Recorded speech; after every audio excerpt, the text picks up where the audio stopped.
But we are continuing on as we are looking at this transition from a people who were slaves in Egypt to learning what freedom looked like in the wilderness to actually going in and possessing what it was that God was giving them. And talking about this understanding of God being a God of great crossings, crossings that nobody else can do, transitions from one place to another that doesn't matter how big your army is, how much strength you have, how much money you have, nobody can do it like God does it. And he calls us to be people of great crossings with him. And so we've been looking at that process out of slavery in Egypt into the wilderness, and the time frame that took was not because they couldn't walk there faster. It's because of their disobedience in that process. And last week we looked at the crossing of the Jordan River and the fact that they had a different process than the previous crossing of the Red Sea. And if you missed that, go back online. You can catch up with us on those things and kind of see what it was that God was growing them into. And now today we are at a place that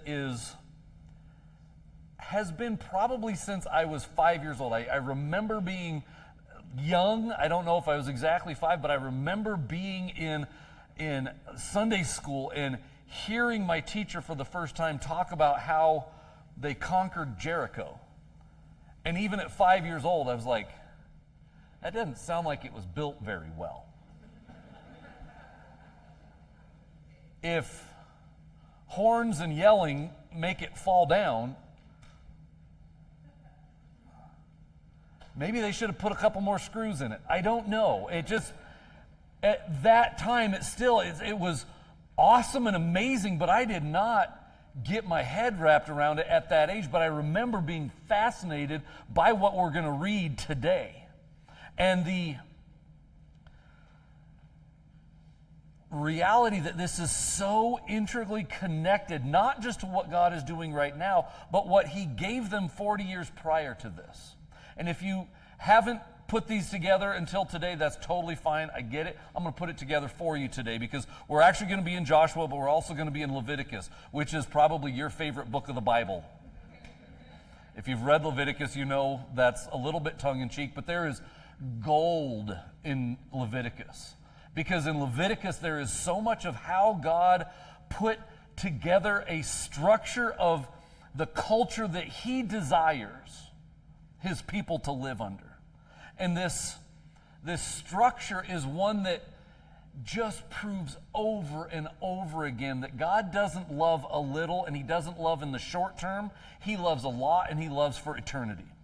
And the way he puts things together have that mindset at the base of them, not just a little like, oh man, what should we do? We should figure something real quick out. No, God puts some things in place in Leviticus that he wants his people to practice and enjoy, and we're going to see that today.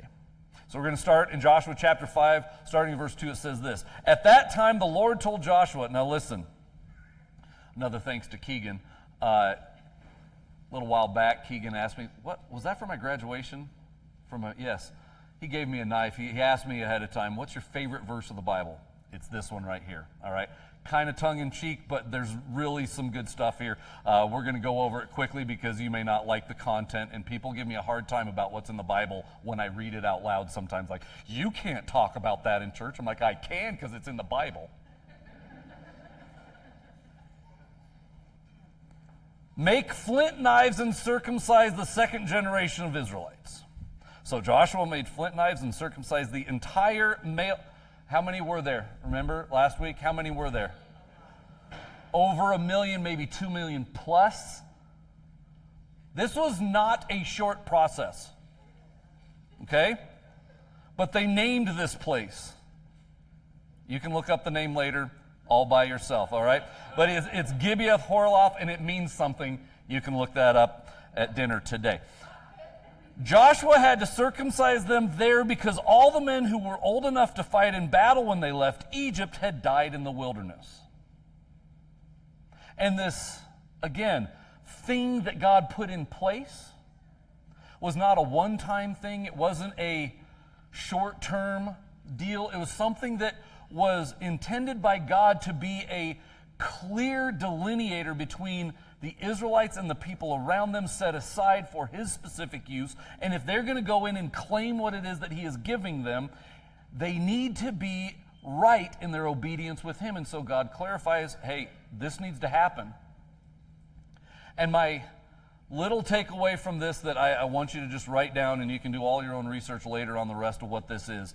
But number one is this, and it's a question: what needs cut off of your life in order for you to follow God into his promise? Okay? It's a little, you're kind of, some of you are there with me, that's a little interestingly funny, but also absolutely true. When I ask you, what needs to go in your life in order for you to follow God? God just put something in your mind. You know exactly what it is. It may be a relationship, it may be an addiction, it may be some sin that continues to just have some grip on you, that God is saying, that doesn't come with us where we're going together. Leave it behind. We talked last week about the fact that God instructed the Israelites to make this memorial out of stones. And the memorial that was made out of stones was very close to this place that they named a very specific memorial place. That we left behind the stuff that kept us from God. And so I want you to today make a decision that may take a little while, it may be instantaneous, for you to say, I am done with this. And I got to tell you, when it came to my life, and if a pastor stood up in front of me and said, what needs cut off of your life in order to follow me where we are going together, I would know exactly, immediately, what it was in my life that needed to go. And I had committed hundreds of times that, God, I'm done with that. And so I get that maybe there's a little bit of struggle in that maybe you have said, God, I don't want this in my life anymore. For me, that was pornography. God, I don't want this in my life anymore. I know you don't want it in my life. But for years and years and years, it was something that I would try to put away. And man, God, I don't know how. I don't know why. I don't want this. You don't want this. But God, let's cut this off. And God is good, and he will when we truly surrender to him in that process. And don't just do it a little bit, but complete that process. It's amazing that it says every male. Not the good ones, not most of the ones that really wanted to and tried real hard. Every single one. So I don't know what it is for you, that in order for you to follow God where he is asking you to go with him, whatever needs cut off of your life, give it to him. Don't just try yourself. But God, this thing, I am giving it to you and I don't want it back, and I know you don't want to give it back to me. Because you know this thing is killing me, whatever it is. It's a fun place to start, right? Got real serious and real quiet in here there. But that is how God works, that if you're going to follow me, let's do this together, and let's do it completely together, which means let's leave behind the things that ought not come with us where I am leading you. So chapter 6, verse 1 through 5 says this. Now the gates of Jericho were tightly shut because the people were afraid of the Israelites. No one was allowed to go in or out, but the Lord said to Joshua, I give you Jericho, its king, and all its strong warriors. You and your fighting men should march around the... Now, listen. I've never been in the military.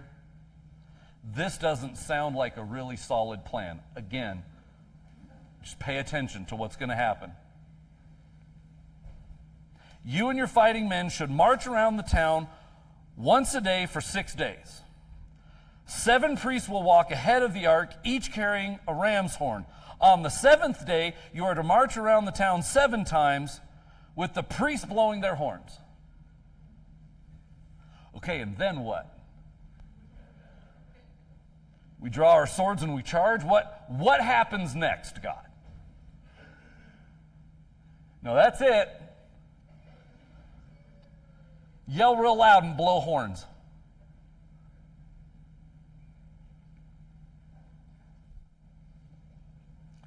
You know those walls are made of stone, right? Jericho's one of the richest cities in the world at this time because of its fortified walls. And you want us to yell real loud and blow some horns? Solid plan. I like it. Has God ever asked you to do something and the way he told you to do it sounded completely moronic? Listen, there's no shade on Michigan, but God told us to go to Michigan. And I was like, it's actually a lot of shade on Michigan. That's what that is, all right? If you're from Michigan, I love you. You're probably going back there soon, I don't know, but it took a direct, weird instruction from God for Jamie and I to go there. Because I didn't understand. Oh, God, that doesn't make any sense. Why in the world? And what in the world? What? Really? God, I don't understand. But there are some pieces in this that I want you to kind of latch on to, because blowing horns for us, I don't know if you've been to a U of A game, but if you have, you've probably seen Ashton Varner blowing his horn, because he does that for them very well, in fact. And none of the stadiums that he has played his horn in have fallen down yet. So what is it that is being talked about here that we might be missing? Because it wasn't just a few horns, it was actually 7 horns. And it wasn't a number they were not familiar with. They were very familiar with this. And so in order to understand this, I want to introduce you to a word that maybe I talked a little bit about last week, but maybe you looked it up. But Jubilee. What is Jubilee? What does that mean in the Old Testament? What does that mean for us? Is it a principle that applies not just then, but now? Is it something that God continues to do? What is it? What does it mean? Where does it come from? In order to kind of get all that, we kind of have to go back to Leviticus chapter 25, and I'll go there. If you want to flip there, you most certainly can. If you want to see it on the screen, you can do that. If not, just listen to what I'm saying. It says this in Leviticus chapter 25, starting in verse 8. In addition, you must count off 7 Sabbath years, 7 sets of 7 years, adding up to 49 years in all. Then on the Day of Atonement, in the 50th year, blow the ram's horn loud and long throughout the land. Set this year apart as holy, a time to proclaim freedom throughout the land for all who live there. It will be a jubilee year for you, when each of you may return to the land that belongs to your ancestors and return to your own clan. This 50th year will be a jubilee year for you. During this year, you must not plant your fields or store away any of the crops that grow on their own, and don't gather the grapes from the unpruned vines. It will be a jubilee year for you, and you must keep it holy. But you may eat whatever the land produces on its own. In the year of Jubilee, each of you may return to the land that belonged to your ancestors. Clear as mud, right? That just made it all perfectly understandable. What in the world does this year of Jubilee have to do with this time frame? There are 2 things that happen, one in the year of Jubilee instruction, the other in the instruction for the Israelites to march around Jericho and do something. One of the things was to blow a ram's horn. Now, there is nothing magical about blowing around. I'm going to do it here in a little bit. I actually have a shofar that I got in Israel when I got to go there like 16 years ago, and it's like pretty cool.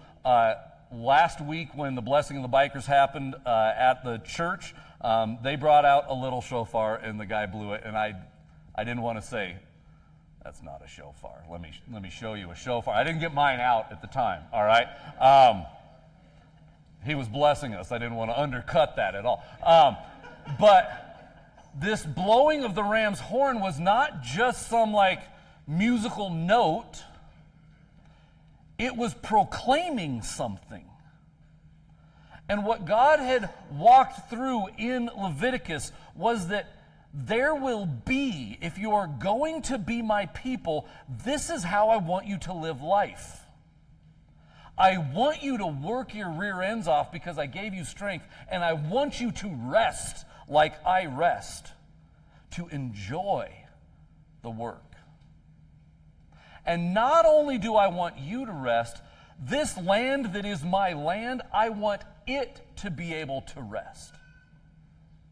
And it's fascinating to me that throughout the Old Testament, there is an incredible, not just connection, but mandate from God that his people are to allow his land to do what God created his land to do, which was take care of them, yes, 100%, but also that they were to take care of it and allow it to rest. And God put in place a very specific prescription for how they were to do that, that every 7 years, they were to go through a process of letting the land rest. Every 7 days, they were to go through a process of themselves being allowed to rest and have that day as holy, committed only to God. So we have this 7-day period, we have this 7-year period, and then God also said there's this multiples of 7, which is 49. And at that time, I want you to do something that makes no sense to anybody that didn't create the whole world. That's all of us. But he's God, he made it, he knows that what is necessary is this cycle of work and rest. And he commands his people to function inside of that cycle for their own health, and that there is something even beyond their health. There is blessing from the Lord that happens when we are obedient. And this command for the land was set up that in that 49-year time frame, they're supposed to do these every 7-year repetitions of rest, but then this year they don't touch the land as far as work. I really like that idea. Like for each one, at 49, which, listen, this is a little selfish. I happen to be 49 right now. Not saying I'm taking a year off. I am saying it'd be nice. God, I just want to enjoy your presence. I want to enjoy the blessings you have given me. I want to rest in the fact that even when I am not at work, you are taking care of things. That is the kind of discipline that God taught his people to do every 7 days, every 7 years, and every set of 7 years in sevens, 49 years. That in the 50th year, they were to blow this ram's horn, announcing this is the year we 100% trust that God is going to take care of us by not worrying and working for ourselves. And in that year, there was way more than just not working that happened. Let me kind of read down through some of this. This year, the 49th into the 50th year was called the Yovel, year of God's power. That's the year that God told his Israelites, I want to show you how much I love you and how powerful I am, so let me demonstrate my power for you. By, yes, starting that year off with the blowing of the ram's horn, but then trusting that I'm going to take care of you. The Yovel followed the years of the Israelites' obedience in the daily Sabbath every 7th day, the yearly Sabbath every 7 years, and then the 7th cycle of Sabbaths. This year, this end of the 49 years, in the 50th year was also something else in Jubilee. It was this. It was the year of return and restoration. We don't have this. We don't. As Americans, we don't practice anything like this. We take debt, and then we pay that debt off, hopefully, right? That's how it's supposed to work. And in that process, then what we have lived in and owned like a house is now really actually ours. It's no longer the bank that holds the note that really owns it, but we're just kind of paying back the right to live in that place, and now it's an investment for us long term. That's how we deal with this. The way God dealt with it was this, that the land that he divided up among his people would always belong to those people, and those people to that land.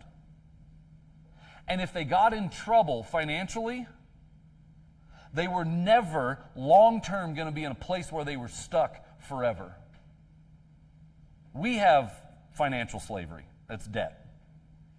They had debt as well. But at the 49th year, this restoration that when everybody heard that, everybody knew, you know what, I sold that land that was to provide for my family because we were in bad shape and we couldn't take care of it anymore, and we needed to get out of some debt, and so we sold it, and now we're out of luck. No.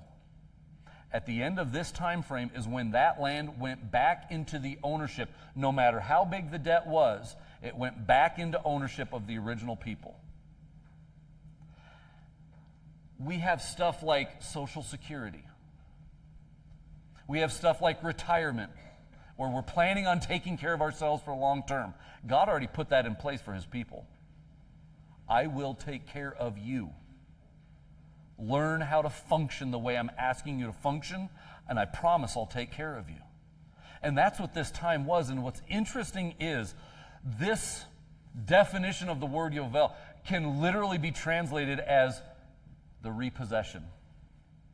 I'm trying to remember if there's any part of who we are as a church that's called to repossess. Tucson and all of southern Arizona. To take back. Who gets to take back something? The original owner, right? This year of restoration, of redemption, this year that was announced by the blowing of the ram's horn meant that whoever was the possessor no longer had authority to possess. It was going to be repossessed by the original owner. I'm trying to remember who the original owner of everything is. That's right, it's God. As his children, as his people, he is calling us into a process of repossessing what is his, that has been in the control of somebody else. And this year sounds really awesome unless you're the one that has possessed it for a little while. And then it's a surrendering of some valuable thing.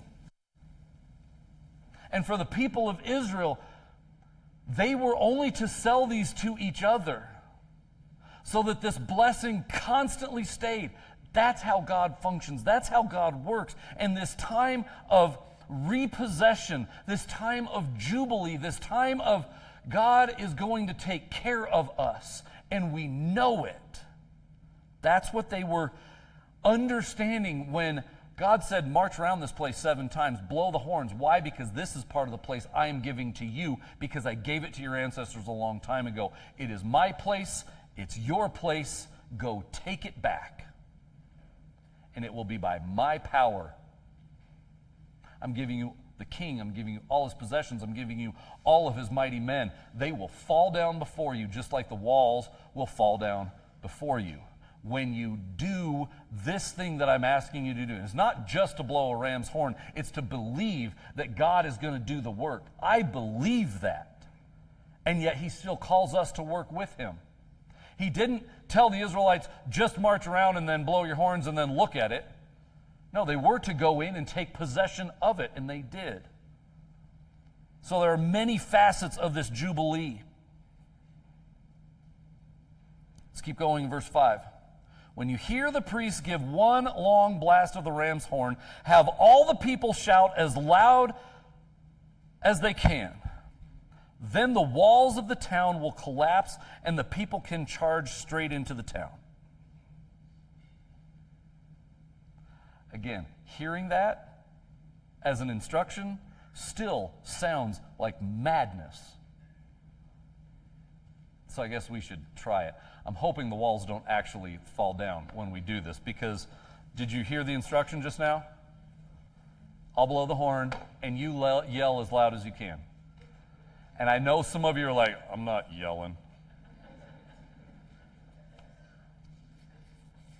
None of you are that cool. Some of you guys are like, I am. No, suck it up, buttercup. Let's go. I'm going to blow a horn. I want your man yell to come out, gentlemen. Ladies, break some eardrums, okay? We do this at VBS, and if the kids put you to shame, we'll have to do it again, I guess. You have to stand for this. Get up. Fill those lungs with good, clean oxygen. I don't want to.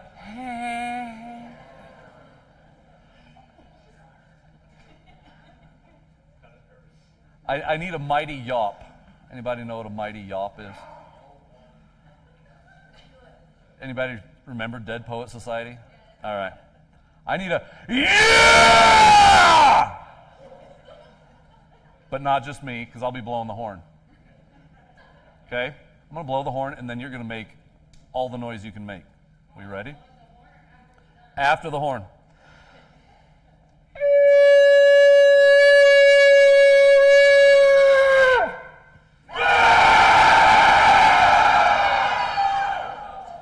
That was pretty good. I'm quite pleased with that. I declare this a year of Jubilee. That God's going to restore. That God is going to repossess this town. We as His people go in to do that work. Are you in?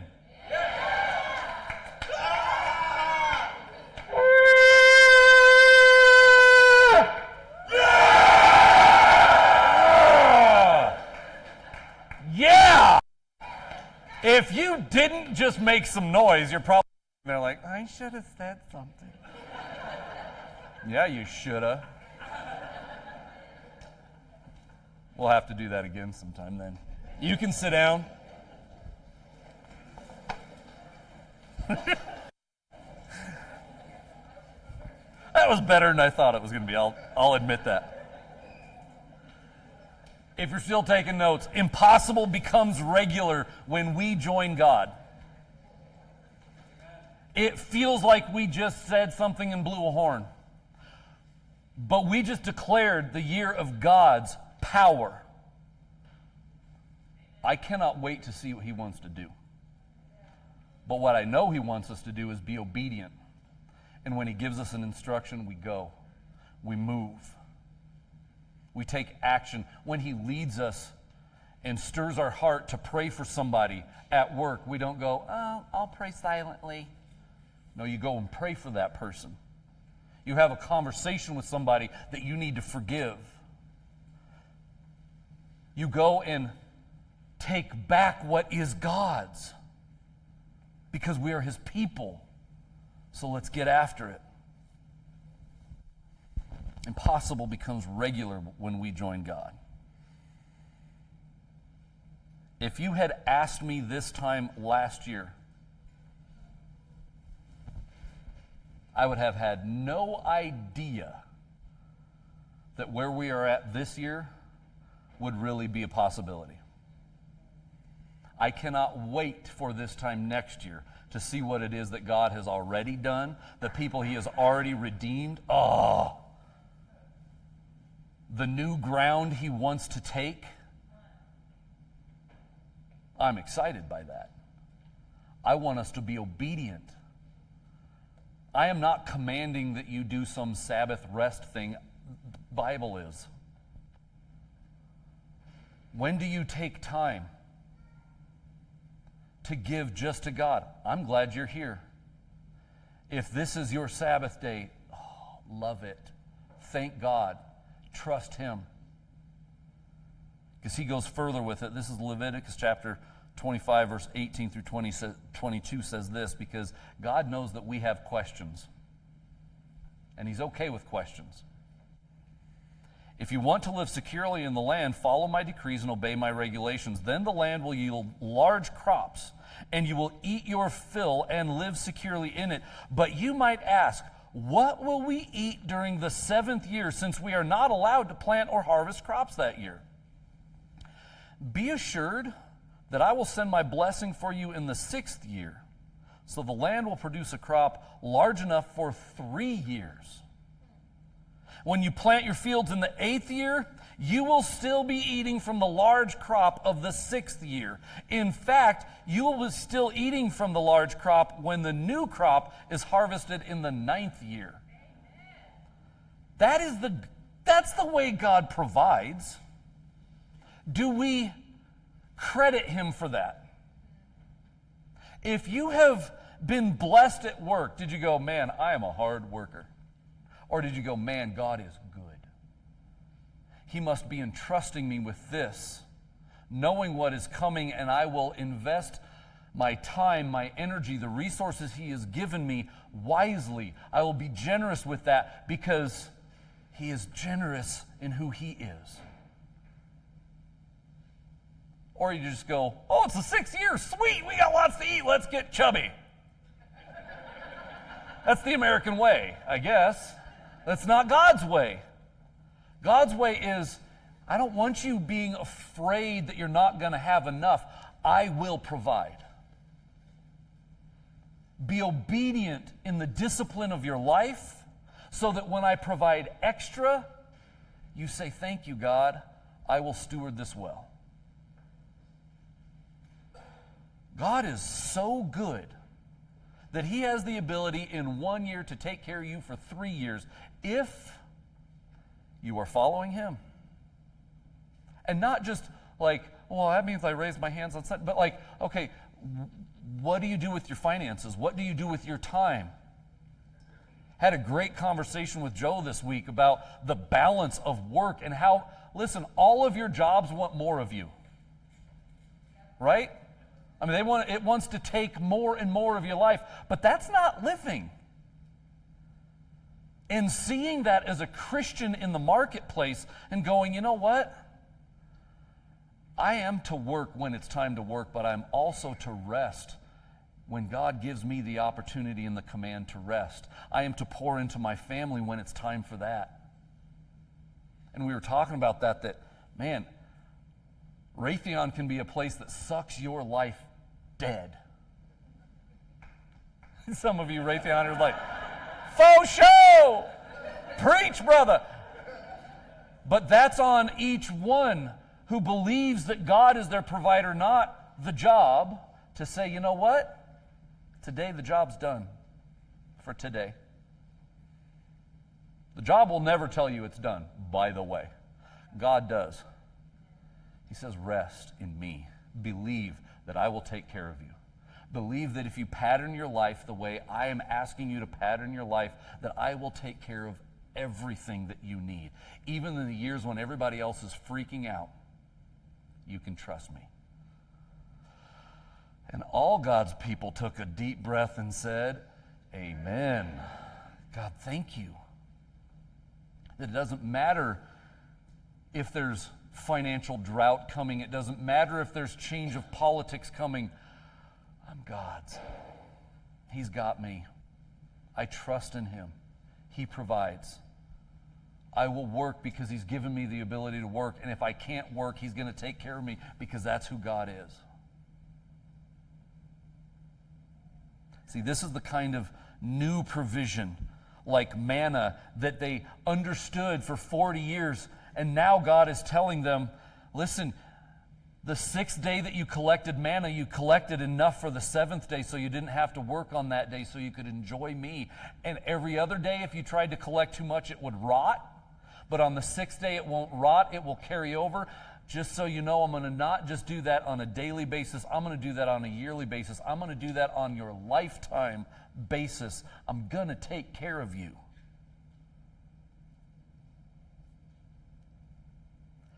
God is saying, my provision is miraculous and trustable. Follow me. Follow my instructions. Stay faithful to me. And when we do that, fears are replaced by promises in God's family. If you are still trusting in yourself for your financial well-being, be afraid. Be very afraid. If you're trusting in God, enjoy your Sabbath. Be generous when he provides the ability for you to be generous. Give of your time. Give of your energy when he gives you that time and energy. Learn to trust God. That's what he was teaching his people. That's what he is still teaching us today. And I believe wholeheartedly that this year of Jubilee God's going to show up and show off in ways that we're just going, God did that. Absolutely. And I got to be there because he asked me to do it with him. I want you with us in that process. God is inviting you to trust him in a way that maybe you've never trusted him before. Will you? That's your call. Let's pray.